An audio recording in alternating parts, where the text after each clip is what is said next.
Kaixo denoi, asteko albisteen errepasoarekin hasiko gara. 200 harri bloke eta hormigoizko 35 bloke erabili ditu Jaurlaritzak Bermeoko portua indartzeko. Joan den asteko itsas denboralearen ostean lanean hasi dira instituzio ezberdinak kalteak konpontzeko. Otsailaren 2ko itsas denboraleaz geroztik, Bermeoko portuan sortutako kalteak konpontzen aritu da Eusko Jaurlaritza erlojuz kontra. Frantzuen haitzetan adibidez, 22 tona arteko harri bloke handiak ipini dituztela zehaztu du, olatuen eragina arintzeko. Portu Zaharreko hormaren haustura bestetik, Bilboko portutik eramandako 35 hormigoizko blokez estali du behin-behinean. Hizkuntza lidergoan oinarritutako euskararen erabilera plana izango du Bermeok datozen 5 urteetan. Planteamendu berritzailea da eta sail bakoitzak bere euskara plana izango du. Planteamendu berritzaileagaz dator aurten 2013-2017 euskararen erabilera plana. Orain arte, euskara sailak adostutakoa bazen ere aurrerantzean sail bakoitzak bere plana egingo du eta horretariko bakoitzaren egoera kontuan hartuta finkatuko dituzte helburuak udaleko arlo guztiekin adostuta eta elkarlanean. Hala, sailen egitekoaren barruan egongo da euskara plana, beraiek izango baitute erantzunkizun nagusia planaren garapenean. Planak bere baitan eralan proiektuaren bidez landu den hizkuntza lidergoa indartu eta sustatzeko planteamendua ere biltzen duela azaldu du udalak. Josu Unanue euskara zinegotziak azaldu duenez, erakundeekiko harremanetarako hizkuntza euskara izan dadin gura dute eta baita administrazio barneko lan hizkuntza izatea ere. Bermeon baita ipuin lapikoa ekimena egingo dute aurten ere. Ahozko transmisioa baliotu gura dute herriaren identitatea berreskuratzeko. Ipuin lapikoa 2014 dakizuna esan, daukasuna eman ekimena egingo dute 3. urtez Bermeon. Gizartearen identitatea berreskuratu gura dutela azaldu dute, azken 50 urteetan asko galdu dela iritzita.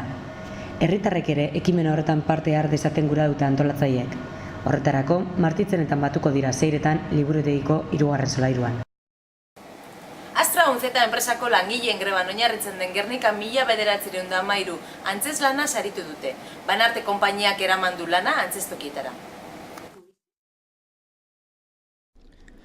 Banarte antzerki taldearen antzeslanak memoria historikoa berreskuratzea dauka helburu eta Gernika Lumon 1913 urtean eman zen bi munduren arteko talkan dago oinarrituta. Urte hartan, Eibarko langileak iritzi ziren Gernika Lumora 20. mende hasierako pentsaerak eskualdera ekarriz. Bertoko gizarte tradizionalak eta Eibarko gizarte libre pentsalariak bat egin zuten eta talka horren adibidea da 1913an Eibarko langileek egindako greba. Gertaera hori eskualdeko historia industrialaren lehen protesta izan zen. Antzeslana osatzeko, Jose Angel Etxanitz Txato Gernikarraren azterlanetan oinarritu zen Banarte. Espainiako bandera jartzeko derrigortasunaren aurrean ikurrina omenduko dute Nabarnizen Domekan. Balkoietan ikurrina jartzeko deia egin die ganera udalak herritarrei. Kirolean derbia jokatuko du Bizkaia Gernika asteburuan Urbietan. Hernaniko taldea hartuko dute Basurdek. Zelkapen orokorrean 10. da Hernaniko taldea eta 8. postuan dira Gernikarrak. Bi taldeen arteko aldea baina puntu bakarrekoa da. 14 ditu Bizkaia Gernikak, Getxoko eta Bigoko taldekin parekatuta. Hernaniarrek aldiz 13 puntu dituzte. Horregatik, etxean garaipena lortzea ezinbestekoa izango dute Basurdeek. Zapatuan jokatuko dute partida arratsaldeko 4etan. Txirrindularitzan aipatu Frantziako turrean izango dela aurten Beñat Intxausti musikarra. Paris-Nizan, Euskal Herriko itzulian eta Romandian ere izango da.